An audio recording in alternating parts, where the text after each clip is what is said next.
لسه مخلص مسلسل حاليا ترند وكل السوشيال بتتكلم عنه، فهل يستاهل الضجه دي؟ طبعا انا بتكلم عن كارثه طبيعيه، مسلسل اللي غفلني تغفيله جامده، بس تغفيله من احلى التغفيلات بصراحه. طبعا أنا داخل المسلسل على اساس انه مسلسل كوميدي لايت، محمد سلام ولسه راجع من بعد الغياب، فاكيد هيبقى مسلسل خفيف ولايت كده. الفكره ببساطه اب وام ما كانوش ناويين يخلفوا، فجاه مراته بتقرر تشيل اللولب وبيخلفوا، بس بدل ما يخلفوا طفل او توأم بيخلفوا سبعه. طبعا اعلان المسلسل باع الفكره دي من ناحيه كوميديه، ان سبع عيال ومواقف كوميديه وبتاع، بس التخفيله فين؟ محدش كان يعرف السواد اللي مستنيه في المسلسل ده. مسلسل دارك كوميدي، يعني الدارك اعلى من الكوميدي كمان، احتماليه ان انت تعيط في المسلسل ده اكتر من احتماليه ان انت تضحك اصلا، بس دارك كوميدي معمول صح، كل حاجه مظبوطه في المسلسل. مسلسل كارثه طبيعيه اللي من بطوله محمد سلام، جهاد حسام الدين، كمال ابو ريا، وحمزه العيلي. ودلوقتي هنخش على الايجابيات وسلبيات المسلسل وبعدها هنقيمه. هنبدا بالايجابيات. اهم واول ايجابيه الواقعيه في المسلسل ده، سواء واقعيه في الاحداث او واقعيه في التمثيل نفسه. المسلسل من الاخر شبهنا، ودي حاجه كنا مفتقدينها من مده كبيره في الدراما، ان يكون في حاجه شبه الواقع بتاعنا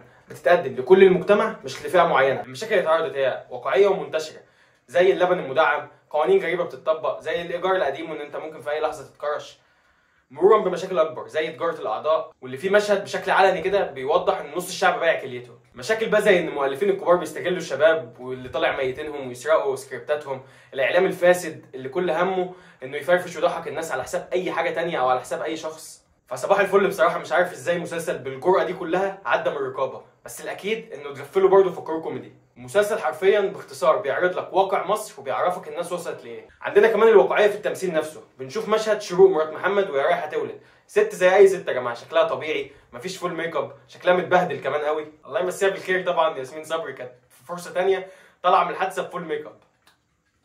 مش عاجبه طبعا الكلام ده عشان بيحب ياسمين صبري. والله زعلان مني فشخ.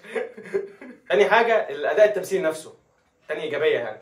محمد سلام عمل اداء من اقوى الاداءات اللي انا شفتها في الفتره الاخيره مثلا، فبلا شك ده اعلى اداء لمحمد سلام اصلا من اول ما بدا هو وشروق مراته. نيجي بقى للفنان كمال ابو ريا اللي هو البونبونيه بتاعت المسلسل. في مشهد كان شوقي بيجري ولابس لبس ممرضه كده، فكمال ابو ريا شافه المفروض ان هم مزنوقين جامد يعني، فقال له ايه المسخره اللي انت عاملها في نفسك دي؟ ده مشهد جامد فشخ يا جماعه، اسمعوا المسلسل عشانه تحديدا. وبمناسبه شوقي، الفنان حمزه العيلي انا مبسوط جدا انه بقى بياخد الكريدت بتاعه، الراجل ده موهوب جامد قوي ويستاهل الكريدت ده من زمان بصراحه.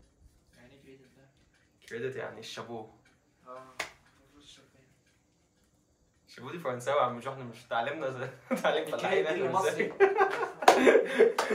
نقطة مهمة جدا بس دي فيها حرق للنهاية، فلو انت ما شفتش المسلسل وقف هنا وروح كمله وتعالى ارجع لنا، او شوف التقييم في الاخر على طول معاك كل الاوبشنز يعني. النقطة ايه بقى؟ ان في اخر المسلسل لو كان اتحلت عن طريق ان الوزير حل لهم كل المشاكل والدنيا بسيطة، ده كان هيبقى عبث، لان ده غير كل اللي انت بتبني له. انت من اول المسلسل ماشي بسيستم واقعي، بتعرض كل حاجة بشكل واقعي، كل حاجة مبنية صح، فمش واقعي خالص ان وزير هيسيب كل مصالحه وهيقعد يتفرج على برنامج يحس ان الناس دي مظلومه فهجيبهم واعالج لهم مشاكلهم. ده كان هيبقى كذب، وده كانت هتبقى مشكله كبيره بالنسبه لي زي فيلم عسل اسود. انا مش عاجبني نهايه عسل اسود، وممكن نبقى نعمل لها حلقه الموضوع ده، ان انت بتبني طول الفيلم او طول المسلسل لحاجه معينه وتيجي في الاخر تدمر كل اللي انت بنيته.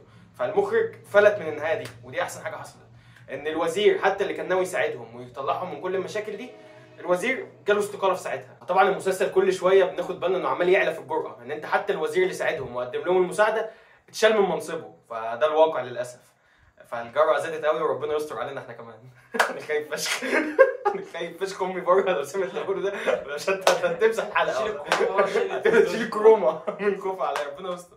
انما النهايه المؤلف حطها هي نهايه جميله قوي، اللي هو احمد مكي جه وشاف السيناريو وبعد كده اكيد يعني عرفنا انه غالبا هيتواصل معاه وكده. دي نهايه دايما ان في امل، ان احنا في الاول والاخر تحت رحمه ربنا، فدايما مهما قفلت دايما ربنا عنده الحل، الحل مش في الدوله، الحل في ربنا. مش في الدولة. اعمل ايه؟ امسحها. هنيجي للسلبيات بقى، هي سلبيه غريبه قوي بصراحه، بس انا حاسس ان المسلسل ده قليل عليه 10 حلقات، المسلسل ده كان ممكن يزود معانا 5 حلقات كمان مثلا، يفرش معانا شويه. الاجواء كانت جميله ولطيفه وهو مسلسل خفيف على القلب كده، الممثلين كلهم ادائهم كويس، فكنت اتمنى ان هو يطول عن كده شويه. في مشهد بقى نرفزني، هو مش سلبيه طبعا بس يعني نرفزني كده، ما كنتش فاهم في ايه يعني. كانت شروق المفروض بتقول لجوزها انت زوج فاشل واب فاشل. شروق دي اللي هي المفروض شالت اللولب اللي هو متفق ان ما تشيلوش ومفيش خلفه، شالته وخلفوا 7، وشروق طول المسلسل عماله تطيح فيه. انا مش فاهم على ايه بصراحه يا شروق، انت بتتصي. فانا مش فاهم بصراحه هو الراجل عمل ايه، او طول المسلسل بدور هو غلط في ايه. انا مش، لو انتوا شايفين انه غلط في حاجه اكتبوا لنا في الكومنتات، بس هو غالبا تفسير الموضوع ده يعني من كتر الواقعيه برده، حته ان ده اكتئاب ما بعد الحمل تقريبا او كده. مش عارف، بس انا اتنرفزت شخصيا يعني. اوفرول المسلسل عجبني قوي، لو ما كنتش اتفرجت عليه خش اتفرج بسرعه. تقييم الشخصي للمسلسل 9 من 10. المهم تقييمك انت. ما تنسوش لايك، سبسكرايب يوتيوب، فولو انستا، فولو في فولو ايه تاني يعني؟ فولو تيك توك، في فولو تيك توك في فولو تيك توك، في فولو تيك توك كمان. واو، في الديسكربشن هتلاقي حاجه مهمه قوي قوي قوي، هتلاقي لينك البراند بتاعنا. براند ايه ده؟ ده براند هوديز، كل الافلام والمسلسلات والكوليكشنز. في سترينجر سينجز لسه نازل، في جاد فازر، بريكنج باد، جيم اوف ثرونز، كل حاجه بتحبوها خش واكتشف بنفسك. سلام. انا شايف ان اداء تاريخي بصراحه المره